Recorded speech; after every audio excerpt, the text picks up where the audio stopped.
Iniciamos falando da seleção brasileira feminina de futebol, que estreia com goleada nas Olimpíadas de Tóquio 2020 e 2021.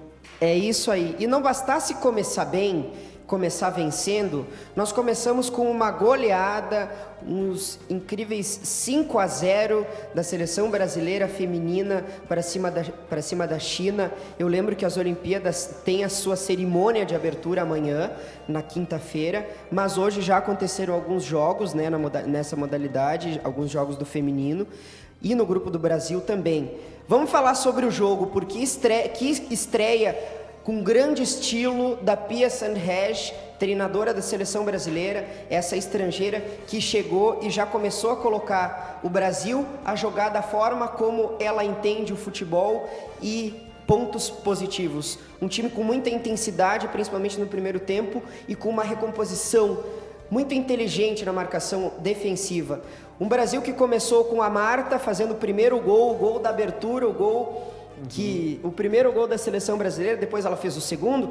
Poderia ter feito hat-trick, o terceiro gol na partida, mas o quarto gol, no pênalti, ela cedeu essa oportunidade e o Brasil conseguiu fazer o quarto, o quinto, dupla de ataque muito bem com a Bia Zanerato e com a Debinha, fazendo esse sistema funcionar de forma ofensiva. Uma grande vitória do Brasil e com alguns retrospectos. O Brasil, desde 1996, não toma gol em uma estreia, ou seja, no primeiro jogo da abertura dos Jogos Olímpicos. E isso é um ponto muito positivo para a camisa canarinho. Desde 1996, em 2012, o Brasil enfrentou Camarões e fez essa mesma goleada na estreia por 5-0, e contra a China já havia jogado em 2016 na Olimpíada do Rio, na Olimpíada do Brasil, e também venceu a China. 2 pontos.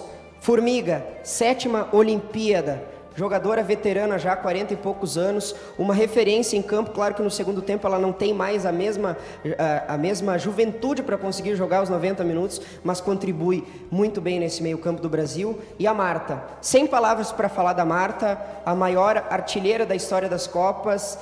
Eu não vou nem me prolongar aqui, porque senão eu posso ficar até amanhã. Atenas, Londres, Pequim, Rio e agora Olimpíada de Tóquio, quinto Jogos Olímpicos da Marta. Espero que a seleção brasileira seja coroada e que ela não tem caneco, não tem troféu, mas que ela, representando como capitã a seleção brasileira, consigam todas elas, esse grupo de guerreiras, o ouro olímpico tão desejado por qualquer atleta que disputa as Olimpíadas. Eric, ontem não foi o dia para o tricolor, né? O Grêmio foi eliminado na Sul-Americana em plena arena em Porto Alegre. Em plena arena em Porto Alegre. Um jogo muito ruim do Grêmio, surpreendentemente conseguiu perder para a LDU em casa, precisava apenas empatar o jogo para conseguir essa classificação para as quartas. O Grêmio conseguiu sair na frente com o gol do Diego Souza. Fazia muito tempo que ele não fazia gol, e principalmente de cabeça, que é uma das qualidades do Diego Souza, né, Natan? E ele fez esse gol. Todo mundo imaginava que o Grêmio ia com muita tranquilidade administrar o resultado e conseguir encaminhar essa classificação.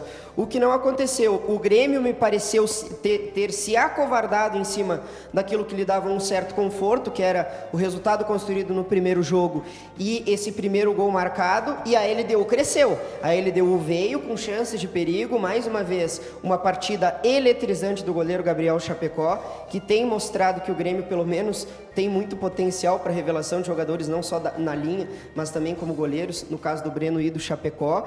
E o Grêmio acabou apanhando para a LDU veio com gol de empate de cabeça, e depois num pênalti cometido de forma jovial, de forma juvenil, pelo Fernando Henrique, um jogador muito utilizado pelo Felipão nesse meio campo. É um bom jogador, é um bom meio campista, mas que acabou cometendo esse pênalti que acabou decretando essa vitória da LDU e a eliminação do Grêmio. O que dá para dizer, o que fica, né, de resquícios, o que fica como consequência dessa partida? O Grêmio, afundado em uma crise no Campeonato Brasileiro, precisa estabelecer uma recuperação. Parecia que estava encaminhando isso, mas acabou perdendo a Copa Sul-Americana. Isso fica um reflexo principalmente na confiança dos jogadores. E, acima de tudo, um Grêmio do Felipão que eu elogiei aqui, que tinha um sistema defensivo muito bem postado, organizado e que funcionava muito bem, era eficiente, e nessa partida mostrou uma ineficiência, e é esse o grande temor do público e também da torcida do Grêmio, principalmente.